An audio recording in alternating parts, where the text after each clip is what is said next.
For the first centuries after Christ, Christianity grew as a single, unified faith, spread by apostles, nurtured by early bishops, and strengthened by communities who prayed, suffered, and hoped together. They shared the same creeds, the same scriptures, and the same vision of a church bound together by one spiritual mission. But as the Roman Empire expanded and shifted, something else began to take shape: two great centers of faith and power. In the West, Rome stood tall as the heart of Latin Christianity, steeped in the traditions of the Old Empire, guided by the Pope and shaped by the Latin tongue. In the East, Constantinople, shining like a jewel on the Bosporus, rose as the capital of the Byzantine world, where Greek philosophy, Eastern liturgy, and imperial splendor defined the Christian identity. Though united in faith, the West and the East lived in different worlds. The West spoke Latin, thinking in the legal, structured style of ancient Rome. The East spoke Greek, shaped by philosophical debate, mystical theology, and imperial ceremony. Over time, these cultural differences created two distinct ways of expressing Christianity. Still, for centuries, Christians believed they were one family. They looked to the same past, worshiped the same God, and shared the same foundational beliefs. As centuries passed, the unity between Rome and Constantinople began to strain under the weight of distance, culture, and politics. Each city saw itself not just as a center of Christianity, but as the rightful leader of it. Rome claimed authority through the Apostle Peter, believing the Pope inherited his divine role. Constantinople, the new imperial capital, believed it had risen to equal and even surpass Rome's influence. Slowly, rivalry took root where brotherhood once stood. Language itself became a barrier. In the West, the clergy spoke Latin, the language of law, administration, and rigid clarity. In the East, Greek flourished, the language of philosophers, poets, and theologians who loved nuance and depth.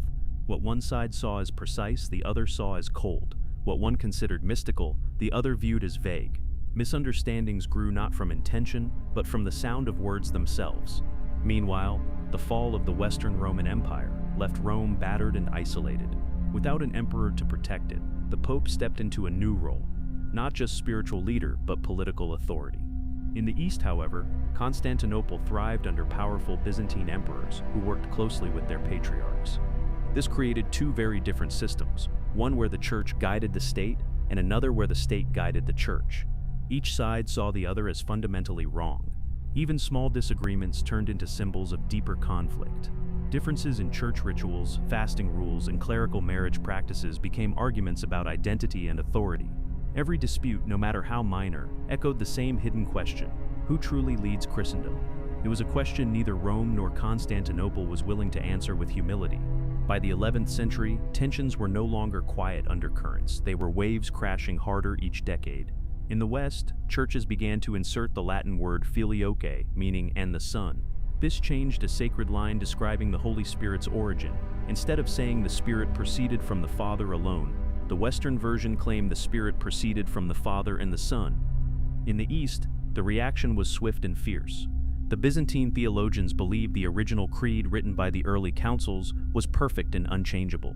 To alter it without universal agreement was, in their eyes, not just incorrect but deeply disrespectful. They saw Rome's addition as a sign that the West cared more about asserting dominance than preserving sacred tradition. But in Rome and the Latin West, the story was different. Western leaders insisted the addition simply clarified the nature of the Trinity, a theological explanation to protect the Church from heretical movements. They believed their reasoning was sound and spiritually necessary. The East accused them of corrupting doctrine. The West accused the East of refusing to adapt. What began as a debate about a single phrase escalated into a symbolic war over authority. The East asked, "How can Rome change the creed without us?" The West responded, "Why do we need your permission?" That question revealed the true battle brewing beneath the surface: power. As the debate raged, the possibility of reconciliation slipped through the fingers of both sides. Preachers, monks, and theologians fueled the fire with sermons, letters, and essays. Ordinary believers grew confused. Leaders grew stubborn. The Filioque had become more than a word. It was the spark that exposed the dry wood of division, and the flames were about to reach the highest levels of the church. As theological debates intensified, the political world added fuel to the fire.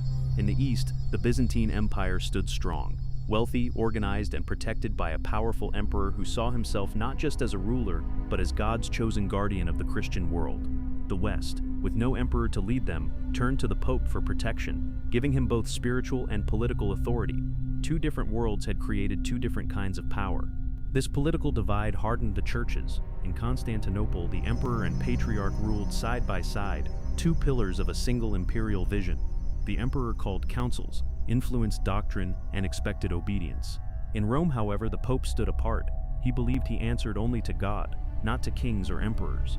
To the west, the pope was supreme. To the east, that claim sounded like pride and overreach. Then came a turning point that shook the east to its core, the coronation of Charlemagne. In 800 AD, the Pope crowned the Frankish king as Emperor of the Romans, a title the Byzantines believed belonged solely to them. Constantinople viewed this as an attack, an attempt by the West to create a rival empire. Suspicion grew deeper, and every disagreement between clergy now carried the weight of imperial rivalry. Military tensions added yet another layer of strain. The Byzantine Empire often felt abandoned or even betrayed by Rome during wars with Persians, Arabs, and later the Seljuk Turks. Meanwhile, Western leaders believed the Byzantines were arrogant, condescending, and unwilling to share power. Each side accused the other of selfishness and hypocrisy, and every accusation dug the divide a little deeper. In this climate of suspicion, even diplomacy became dangerous. Ambassadors from Rome and Constantinople exchanged letters filled with sharp words and wounded pride. Every message carried an undertone: we lead, you follow. Pride had become a political weapon, and both sides wielded it without mercy. By the summer of 1054, the tension between Rome and Constantinople had hardened into something unbreakable. Both sides were tired of compromise, tired of accusations, and tired of waiting for the other to surrender. Yet each still hoped faintly that one final meeting might heal the wound. Pope Leo IX sent a delegation to Constantinople, led by an iron-willed cardinal named Humbert, a man known for his sharp tongue and unyielding convictions. From the moment Humbert stepped onto Byzantine soil, things went wrong. Patriarch Michael Cerularius, equally proud and equally stubborn, refused to treat the delegation with the honor they expected. Meetings were tense, greetings were cold, and arguments erupted faster than they could be silenced.